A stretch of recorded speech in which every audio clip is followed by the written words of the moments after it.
Party బేస్ను పెంచుకోవాలి.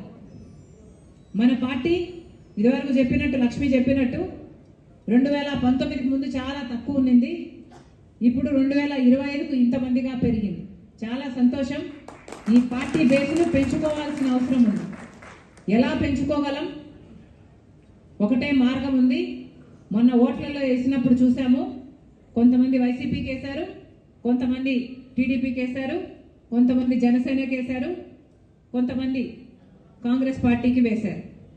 జనాలందరూ ఎక్కడో లేరు, ఎక్కడో ఒక చోట ఓట్లు వేసిన వాళ్ళగా ఉన్నారు. మన బేస్ను పెంచుకోవాలంటే ఎక్కడి నుంచి తెచ్చుకోవాలి? అక్కడి నుంచే తెచ్చుకోవాలి. మరి ముఖ్యంగా కాంగ్రెస్ పార్టీ ఓటు బ్యాంక్ అంతా వైసీపీ దగ్గర ఉంది. వైసీపీ ఓటు బ్యాంక్ అంతా కాంగ్రెస్ నుంచి వెళ్ళిన వాళ్ళే. కాబట్టి వైసీపీ ఓటు బ్యాంక్ ఎస్సీలు, బీసీలు, ఎస్టీలు, మైనారిటీలు వీళ్ళందరినీ మళ్ళీ కాంగ్రెస్ పార్టీ తెచ్చుకోవాల్సిన అవసరం ఉంది. మన ఓటు బ్యాంకును మనం తెచ్చుకుంటున్నాం, ఏమీ తప్పు చేయటం లేదు. ఈ ఓటు బ్యాంక్ ఒకప్పుడు అక్కడికి పోయింది, మనం మళ్ళీ తెచ్చుకునే ప్రయత్నం చేస్తున్నాం. ఎందుకంటే కాంగ్రెస్ పార్టీ ఒక జాతీయ పార్టీ, కాంగ్రెస్ పార్టీ నిజాయితీ కలిగిన పార్టీ.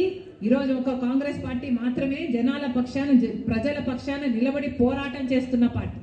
ఒక పక్క జనసేన అయినా, ఇంకో పక్క టీడీపీ అయినా, ఇంకో పక్క జగన్మోహన్ రెడ్డి గారి వైసీపీ అయినా, అందరూ ముగ్గురు బీజేపీ పార్టీతో కుమ్మక్కైన పార్టీలే. 5 సంవత్సరాలు జగన్మోహన్ రెడ్డి గారు ముఖ్యమంత్రిగా ఉన్నారు. 5 సంవత్సరాలు రాజశేఖర రెడ్డి గారి కొడుకై ఉండి ఏ బీజేపీ పార్టీని రాజశేఖర రెడ్డి గారు అయితే వ్యతిరేకించారో అదే బీజేపీ పార్టీకి ప్రతి బిల్లులోనూ మద్దతు ఇచ్చారు. అదానికి, అంబానీకి ఏది కావాలంటే అది చేశారు. మోదీకి దత్తపుత్రునిగా వ్యవహరించాడు 5 సంవత్సరాలు జగన్మోహన్ రెడ్డి గారు.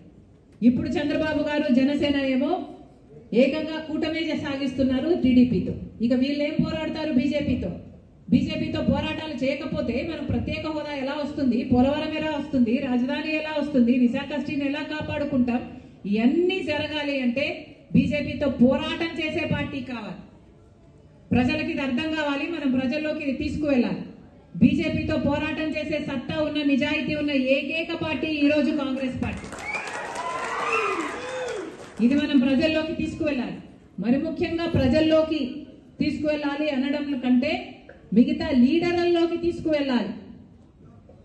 మండల లీడర్లైనా, గ్రామ లీడర్లైనా, లేకపోతే టీచర్లైనా, ఇన్ఫ్లుయెన్సర్స్ గా ఉన్న వాళ్ళు ఎవరైతే మిగతా పార్టీలలో ఉన్నారో వాళ్ళలోకి మనం తీసుకువెళ్ళాలి. వాళ్ళతో కంటిన్యూస్ గా కౌన్సిలింగ్ చేయాలి. మనం ఎంత మందిని ఇన్ఫ్లుయెన్స్ చేయగలము అన్న లిస్టు రాసుకోవాలి.